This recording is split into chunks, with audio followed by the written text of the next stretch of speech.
You're listening to The Alex Jones Show.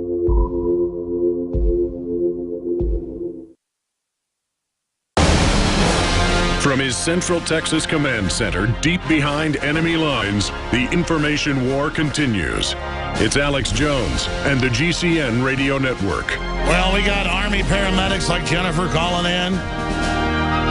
We've got Michelle in South Carolina reporting on hospitals volunteering to take Ebola patients. Oh, yeah, I've heard that. Oh, bring them here. Spread it. We've got retired medical workers wanting to comment. Chris in North Dakota, Kim Bio and radiology specialist, wants to comment on what's happening. What do you think's going on?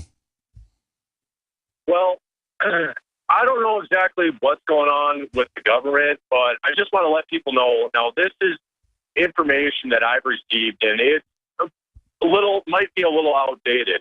But what people need to know about Ebola is that as long as you don't have any open sores in your skin and you don't get the contaminated substance in your mouth, your nose, or your eyes, generally you're protected. Now, when it comes to the two nurses that were working on Mr. Duncan down in Dallas, what I surmise what happened and how they got infected is in the late stages of the virus, your internal organs are liquefying. And what happened with him is his eoli, the air sacs in your lungs, were bursting and filled with fluid similar to pneumonia. And when you're coughing and you're going to be expelling those heavy droplets out into the air into a 3 to 5 foot radius. And so if they had any charts, any pens, anything like that they set down on a hard surface that they didn't decontaminate after they took off and they down-dressed, they got out. No, I agree with you. Plus, they told them to put tape around their necks. They could pull some skin off, do that. My point is this. I'm no virologist, but it used to hit like 36 people, and it'd be a national news story or a world story. Now it's got thousands. It's mutated. It lives in the body longer. It's clearly getting stronger. So what you're going off of is the old Ebola. We don't know yet what's happening with this new one, but it's certainly radically different. And that's my point exactly, is with, as you were commenting on earlier, how many infections. They estimate that after every third to fourth generation of infection, so you got one person spreads it to two people spread it to four people spread it to 8 people. By the time you're getting to that 8 people that are infected, the virus is going to mutate by that fourth generation of infection. And with all these millions of people that are getting in Africa, they believe it may go airborne very soon, and that's the $64 trillion issue. Thank you so much. Let's go ahead and go to Jennifer in Pennsylvania, a former Army paramedic. What's your take on this, Jennifer? Hey, Alex, huge supporter of your everything, all your products. Thank you. Too. Thank you. Mine is about the Hippocratic Oath. My question is, maybe to you or the audience, we all have to take an oath, just like the president has to take an oath, just like... Yeah, do no harm, Hippocrates, yes. We know the oath probably doesn't mean much to them, but people have died because of that oath. And my question, I don't really know how to phrase this question without making it too confusing, but how far, what does that Hippocratic Oath mean? Does that mean we put ourselves in jeopardy as paramedics? Well, you've got to triage it. And so you contain the African countries, you try to give them aid, but you don't let it spread. I mean, the Hippocratic Oath says you don't let a contagion spread. That's first off. They've inverted it to say, bring all the Ebola patients here. It's like Joe Biggs went to UT and 17 or 30 people said, bring Ebola here. House it. Basically get Ebola to prove you're liberal. So that's kind of an inverted Hippocratic Oath. You contain it. You help those as much as you can, but it's a triage. You don't spread it to show that you're, liberal. Oh, yeah, I know that. I mean, we take an oath, though, to protect and defend the weak and sick, right? Just like the president takes the oath, but, maybe the oath doesn't mean something, but I know Well, exactly, but then you take another oath to this country and to your family. Family first. Well, God first, then family, then the country. So what they need to be doing is protecting our country first. Because if they won't protect this country, they won't protect anything. And the truth is, the globalists hate this country and are shutting down our power systems and raising our taxes. And the globalists that have become powerful off this nation have disdain for it. They have no respect for us. When you're out on the road, the last place you want to be is on the road. But if the unfortunate happens, you'll be glad you were wearing diamond gussets. There's a place down in Tennessee where they make blue diamond gusset jeans. They so pride in every stitch, guarantee you love the way they fit. They put a diamond gusset in the crotch where you need it most.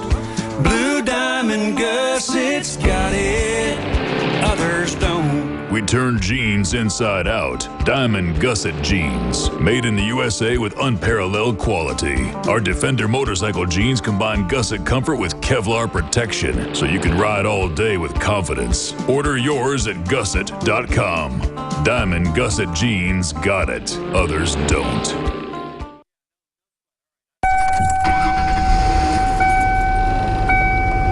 We're live. October 19th, it's Sunday.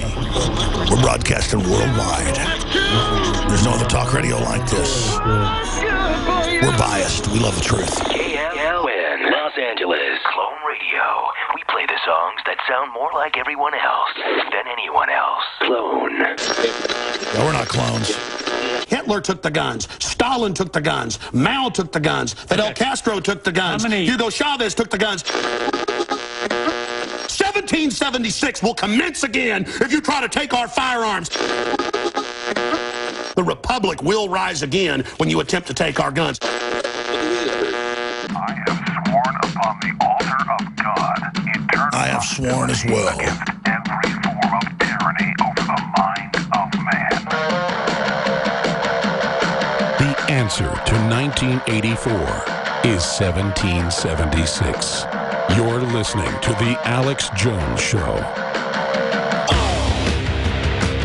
We got Daryl in North Carolina. He says he's got intel out of Fort Detrick, the big bioweapons command base.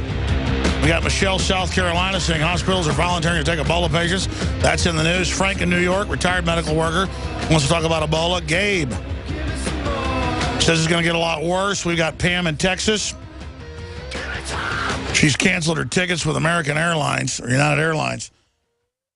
And we're joined for this hour. We'll be taking calls with him by Robert David Steele. He's a former Marine, CIA case officer, U.S. spy, hacker, CEO. He's probably better known as being a hacker and best-selling author. CEO of Open Source Solutions Network, Inc., and 2012 candidate for Reform Party presidential nomination. Currently CEO of Earth Intelligence Network, an accredited educational nonprofit.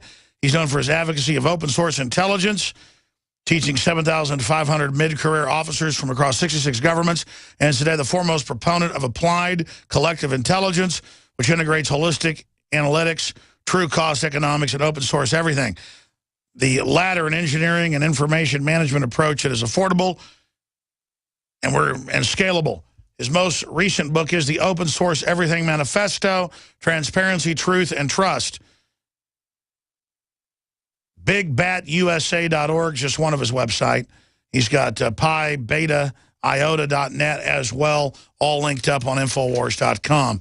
Now, back in September, he said here, and I played it last hour, so I won't play it again, that the word he was getting was a false flag with an Ebola simulant to basically create a political smokescreen to block out a political catalyst of true change in this country. Now, I was gone with a family issue. David Knight interviewed him a few weeks ago, and he said, well, basically, I'll let him say what he thinks about what's currently happening. But there's so much to go over. From what I'm seeing, the default positions are being turned off. Ebola is being allowed to come in and spread. Do I think it's the end of the world? No, but it's certainly an example of how they are trying to undermine this country. To create a policy of dumbed down poor people who are so busy trying to find their next meal, they can't be politically involved. And again, we have a lot of phone calls. You're able to talk to Mr. Steele here today and bring up your points on Ebola. The big question is, what's happening while we're looking at Ebola? We'll discuss that as well. Robert, great to have you here with us. And he may not be getting audio from me on his Skype. Robert, can you hear me? Yeah, we lost audio to him. Reconnect. Skype's a wonderful technology, but at the same time, it does have its bumps in it. So we'll get his take on all of that coming up as soon as we get him on. By the way, if you're a radio listener and you hear me say, play this clip, look at this article, we reach millions a day with video streams. We reach tens of millions a week on YouTube and other platforms. So it's a syndicated radio show on 170-plus stations, but it's also really a TV show. You can all find the free feed at Infowars.com/show. Be sure and pay that forward. Take that link, send it out to others. Tell folks about the national strike to draw attention to the inaction on Ebola and so much more. Because clearly him hiring a non-medical doctor, no Ebola background, a guy that runs fake energy deals for Al Gore, as the new czar shows me it's nothing but a big profit-taking operation, a big insider operation. All right, we do have Mr. Steele able to hear us. Thank you, Robert David Steele of BigBatUSA.org for joining us. You heard my question. You've got the floor. You made that prediction where you said, this is what I'm hearing. What do you have to say now? What do you think's going on? What are your sources telling you? Well, the good news is that instead of a false flag, what we're dealing with is blatant malfeasance by CDC and the NIH, and this Dr. Gucci at NIH should be fired. I certainly agree with you that Klein is not a serious appointee. No czar ever is. Bottom line here is the U.S. government is not seeing to the best interest of the American public. I mean, clearly it's criminal neglect any way you slice it.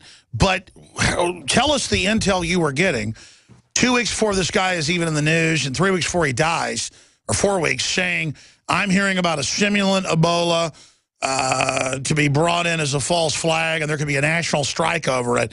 I mean, that's an amazing statement. I mean, what were you hearing? At the time, what I was hearing was that there was first off, there was complete confidence that Ebola would not reach the United States, but that it could be introduced in the United States as a means of forcing the issue of passing a draconian quarantine law that would then be abused in the future. What I think we have now is real Ebola showing up because of the hubris, because of the ignorance, because of the irresponsibility of the CDC and the White House. The White House knew 10 months ago this was an issue. In 2004, Brent Scowcroft and others told the White House that infectious disease was the #2 high-level threat to national security after poverty. So now I think reality has trumped false flag. Now, it's still a threat, and the martyrs from Saudi Arabia are still a threat. But the U.S. government has become more of a threat than false flag, if that makes sense to you. No, I get it. Who needs Saudi Arabian martyrs with Ebola that are carrying it on purpose and vectoring it when you've got a government that just gives visas to people that are clearly sick in countries that are collapsing? I mean, that's just... I mean, I get ineptness. I know that goes on. But the level of ineptness is like batting 1,000. How are they so perfectly inept? You know, I think part of the reason, and I've thought about this for a long time, part of the reason is that the U.S. government has never been held accountable for actually looking out for the public interest. And what we have now is a perfect storm. Ebola could be an excellent motive. It could be a wake-up call for the American public, the good-hearted, common-sense American public. The government is not serving our needs. Maybe it is time for a general strike. It's just crazy that you brought that up a month plus ago, and then it just clicked for me Friday. We should have a national strike, just pointing out, why are the borders open? Why are you allowing flights? Why are you issuing these visas? I mean, this could be the catalyst. A lot of people that are smart, like yourself, are saying the same thing. Michael Savage thinks that they've really miscalculated and that this is ineptness. Well, you know, I used to say that when given a choice between incompetence and conspiracy, always go with incompetence. And then 9/11 happened. And of course, I've seen so many false flag conspiracies since then. 9/11,